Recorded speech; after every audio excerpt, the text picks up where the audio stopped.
Halo semuanya, saya Suci Rayu. Izin Ibu untuk memperkenalkan diri. Saya Suci Rayu dari PJJ Manajemen S1. Jadi saya akan mencoba mempresentasikan hasil ujian akhir semester saya dengan membuat presentasi di mata kuliah riset keuangan digital.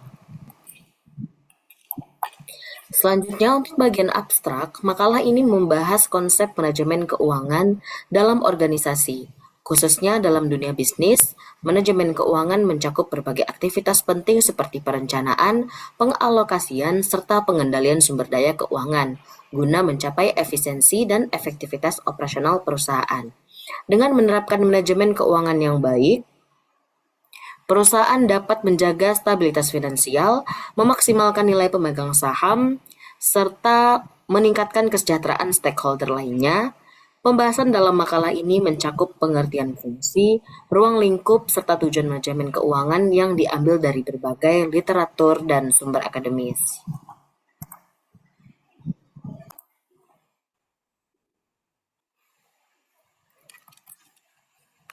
Next.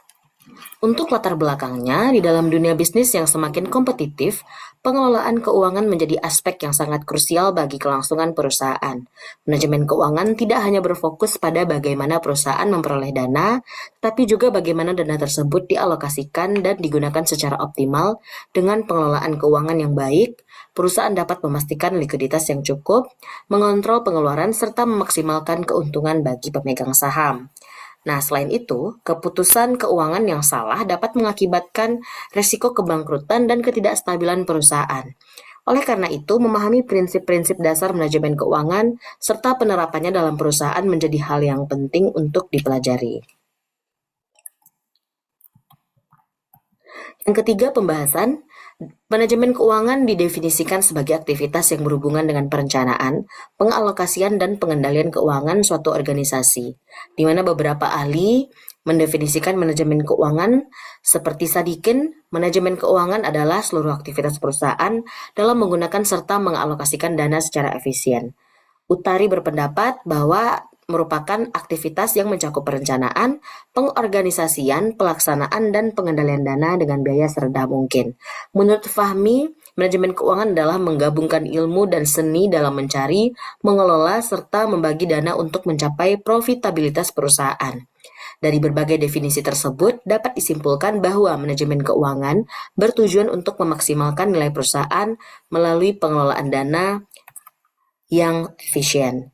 Selanjutnya itu fungsi manajemen keuangan, di mana menurut Mustafa, fungsi dari manajemen ini adalah untuk pengendalian likuiditas, untuk pengendalian laba, serta untuk fungsi manajemen, di mana untuk likuiditas ini bisa untuk perencanaan aliran kas agar perusahaan selalu memiliki dana yang cukup, pencarian sumber dana dari dalam atau luar perusahaan dengan biaya rendah, menjalin hubungan baik dengan lembaga keuangan untuk memastikan akses pendanaan.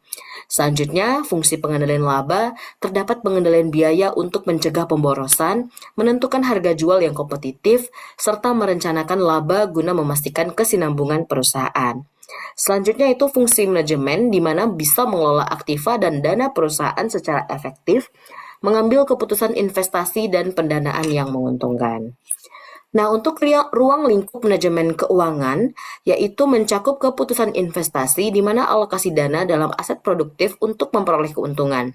Dan ada keputusan pendanaan di mana menentukan sumber pendanaan terbaik atau utang atau ekuitas. Dan keputusan manajemen aset yaitu mengelola kas, piutang, dan aset lain agar operasional perusahaan berjalan optimal. Nah, tujuan manajemen keuangan menurut Fahmi yaitu memaksimalkan nilai perusahaan melalui pengelolaan modal yang optimal, menjaga stabilitas keuangan dengan memastikan perusahaan tetap likuid dan mampu membayar kewajibannya, dan mengurangi risiko keuangan dengan melakukan diversifikasi dan pengelolaan utang yang baik, serta mengoptimalkan penggunaan dana dengan menghindari pemborosan dan mengalokasikan modal secara efisien.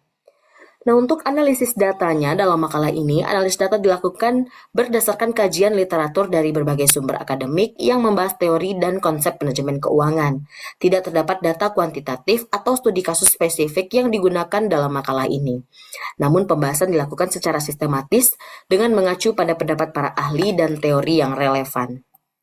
Nah, untuk hipotesisnya sendiri, yaitu jika perusahaan menerapkan prinsip-prinsip manajemen keuangan dengan baik, maka perusahaan dapat memaksimalkan keuntungan dan meningkatkan nilai saham.